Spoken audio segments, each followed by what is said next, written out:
Сәлем қыз-келіншектер, бүгін біз сіздермен песочный тестомен өрік вареньесі қосылған дәмді бір жасағаннан шығатын пирог дайындайтын боламыз.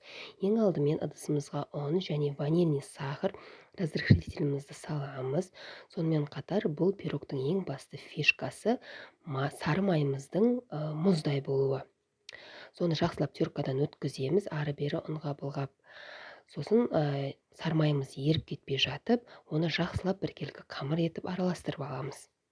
Жақсылап араласқан қамырымыздың үстіне жұмыртқа, қант, мұздай сүт және тұзымызды қосамыз. Барлық заттардың, ингредиенттердің қанша грамм екенін описанияда мен қалдыратын боламын. Сонымен жақсылап қамырды илеп, оны жарты сағатқа демалдырып қоямыз. Демалған қамырымызды 4-тен 1-ін бөліп аламыз. Ол бөлігі біздің пирогымыздың бетін әсемдеуіміз үшін керек болады. Қалған пирогтың 3-тен 4 бөлігін қамырын жақсылап осылай дөңгелек пішінде етіп жаямыз. Менде пергамент қағазы болмағандықтан осында пленкаға жайдым. Осылай сары маймен майланған табамыздың үстіне жаңағы қамырымызды салып, артық жерлердің барлығын дөңгелек пішінге келтіріп, осылай реттестіріп аламыз.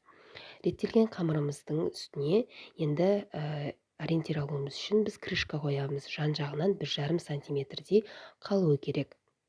Осылай ориентир алып болғанымыздан кейін жан-жағын арасы 1 сантиметрден кесіп шығамыз пышақтың көмегімен. Барлығын кесіп болғанымыздан соң бір қамырды жоғары қарап, бір қамырды төменге қаратып өріп шығамыз. Мен пышақтың көмегімен алдым қамырларымды. Осылай өте әдемі болып шығады қамырларыңыз. Пирогтарыңыздың сыртқы көрінісі өте әдемі болады. Осылай міндетті түрде жасаңыздар. Мінекей осылай барлық қамырды біреуін жоғарыға, келесін төменге қаратып, мінекей өте әдемі болып шықты біздің пирогымыз. Енді жан-жақтарын кішкене ретке келтіріп, дөңгелек пішінге келтіреміз. Артық жерлерін бәрін дұрыстап, мінекей доп-домалақ формаға келтірдік. Енді үстіне біздің ең басты өріктің салмасын салатын боламыз. Мінекей жан-жағын бәрін тегістеп, ретке келтіреміз. Енді жаңа қалған 3-тен 1 қамырымызды жақсылап жайып, үстін безендіретін боламыз пирогымыздың.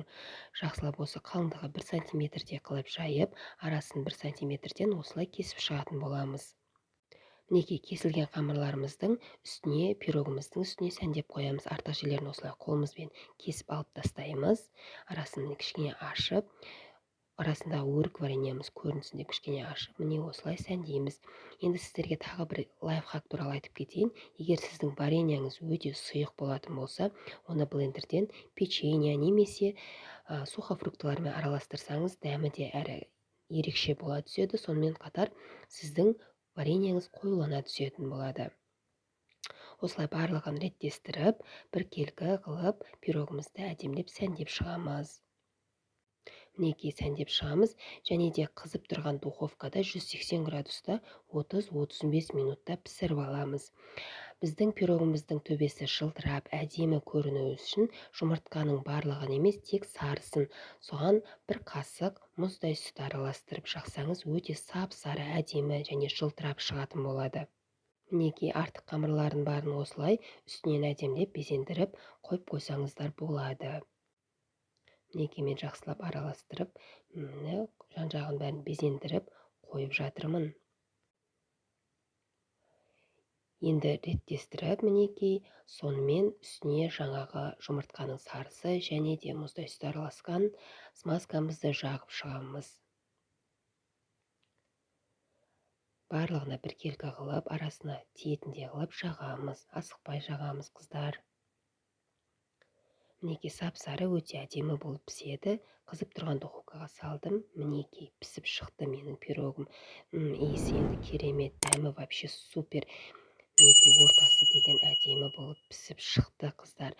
Бұны кез келген мектеп оқушысына дейін жасаса, бір жасағаннан шығатын өте дәмді пирог, қыздар.